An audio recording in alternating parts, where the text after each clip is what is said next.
Hello student.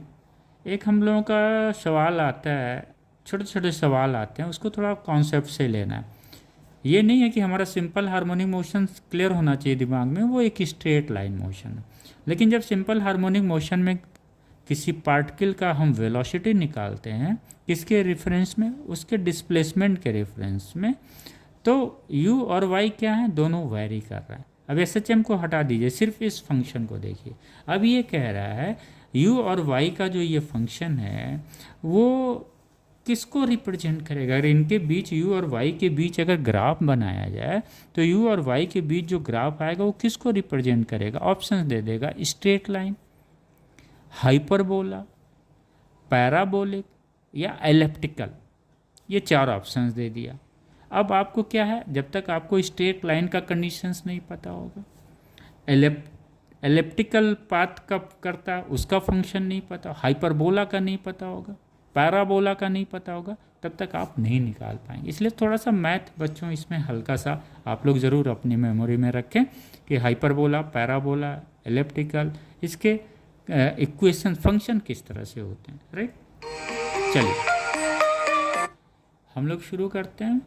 तो हम लोग ले लिया u, अब क्या करेंगे, इस फंक्शन को थोड़ा सा स्क्वायर में कर देते हैं। राइट, तो हमने दोनों तरफ स्क्वायर कर दिया तो हमें क्या मिला? u square.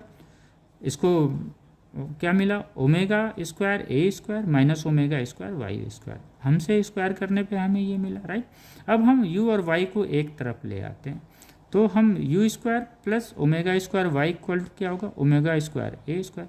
अगर ये कोई पार्टिकल है तो इसका SHM में तो इसका क्या होता है? फ्रीक्वेंसी हमेशा सेम कांस्टेंट होती है और एम्पलीट्यूड भी उस पार्टिकल का कांस्टेंट रहेगा।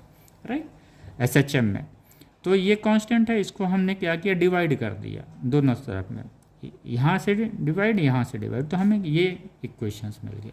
अगर हम इस इक्वेशंस को देखें तो ओमेगा ए क्या है? कांस्टेंट है। ये ओमेगा स्क्वायर भी क्या है? कांस्टेंट है। ये सपोज ये एक्स स्क्वायर है और ये क्या है? वाई स्क्वायर है। इसकी वैल्यू कितनी है? वही 1 हो गई। अगर हम इक्वेशंस की बात करते हैं तो जब एलिप्टिकल पाथ होता है तो हमें इक्वेशंस ये मिला, या जब एलिप्स बनता है ग्राफ में तो हमें जो इक्वेशंस होता है एलिप्स का या एलिप्टिकल पाथ का जो हमें मिलता है वो होता है x square upon a square plus y square upon b square, जहाँ ए और बी कांस्टेंट है, एक्स और वाई क्या है? वेरिएबल है। इसी तरह से यू और वाई क्या है? वेरिएबल है और ये कांस्टेंट है। तो ये जो होगा प्लस जब इसमें आएगा तो ये एलिप्स को शो करेगा, यानी ये ग्राफ एलिप्टिकल ग्राफ बनेगा। राइट, तो ये आप करेक्ट आंसर आप लिख दीजिएगा।